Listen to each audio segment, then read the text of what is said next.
Hi అండి. Welcome to లతారాశం. ఈ ఛానల్‌ని ఆదరిస్తున్న మీ అందరికీ చాలా చాలా ధన్యవాదాలండి. ఈరోజైతే ఒక మంచి టేస్టీ రెసిపీ తోటి మీ ముందుకొచ్చేసానండి. పుల్లట్టు అండి. పుల్లట్టు చాలా అంటే చాలా బావుంటుంది కదా!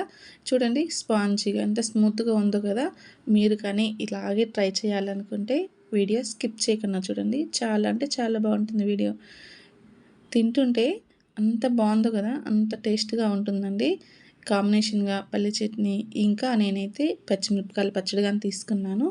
టేస్ట్ అయితే చాలా బావుంటుందండి. ఇలా తింటున్నామంటే అలా కరిగిపోయేంత టేస్ట్‌గా ఉంటుంది.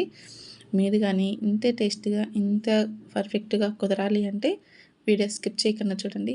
చాలా బావుంటుంది వీడియో అయితే.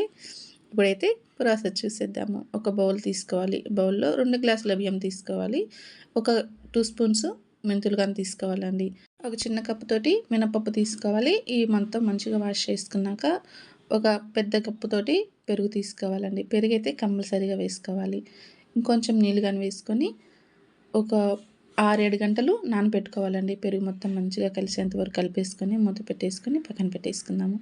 6, 7 గంటల తర్వాత చూడండి మనకైతే బియ్యము, మినపప్పు, మెంతులంతా మంచిగా నానిపోయినాయి కదా!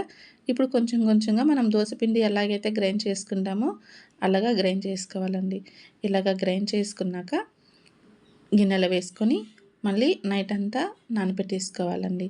నైట్ అంతా నానబెట్టుకున్నాక ఎర్లీ మార్నింగ్ చేసుకునేటప్పుడు చూడండి పిండి పులుస్తుంది. మీకు పులవలేదనుకున్నప్పుడు కొంచెం దోస వేసుకునేటప్పుడు కొంచెం వంట సోడా గానీ, కొంచెం ఒక స్పూన్ అలా కలుపుకున్నారంటే పిండి అనేది ఇంకా మంచిగా పులుస్తుందండి. రుచికి సరిపడా సాల్ట్ వేసుకొని కలిపేసుకోవాలి. కలిపేసుకున్నాక నేను స్టవ్ ఆన్ చేసి ప్యాన్ పెట్టేసాను ఆల్రెడీ. ప్యాన్ వేడయింది కదా! ఇప్పుడైతే 2 గరిటెల పిండి వేస్తున్నానండి. ఈ పుల్లట్టు అనేది కొంచెం మందంగా ఉండాలండి. పతలాగా ఉండకూడదు. మనం దోసని పతలాగా వేసుకుంటాం కదా! ఈ పుల్లట్టుకండి మందంగా ఉంటేనే టేస్ట్‌గా చాలా బావుంటుందండి. చూడండి ఇలా తీసేస్తే అలా కాలిపోయింది కదా!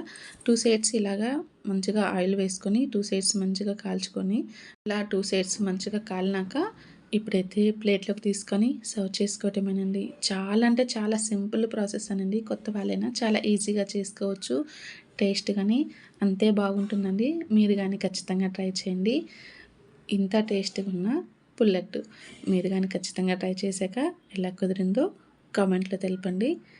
చూడండి తింటుంటే ఇలా తిన్నామంటే అలా కరిగిపోతుంది. చాలా అంటే చాలా బాగుంటుంది. నిజంగా నేను చెప్తే నమ్మరు గానీ ఖచ్చితంగా ఫస్ట్ మీరు ట్రై చేయండి. మీరే నమ్ముతారప్పుడు ఎంత బాగుందో పుల్లట్టు అని. ఇంకెందుకండి ఆలస్యం మీరు గాని ఖచ్చితంగా ట్రై చేయండి. లైక్ చేయండి, షేర్ చేయండి. ఇలాంటి మరిన్ని వంటల కోసం మన ఛానల్‌ని సబ్స్క్రైబ్ చేసుకోండి. మీ ఫ్యామిలీ, ఫ్రెండ్స్ అందరికీ షేర్ చేయండి. Thank you for watching.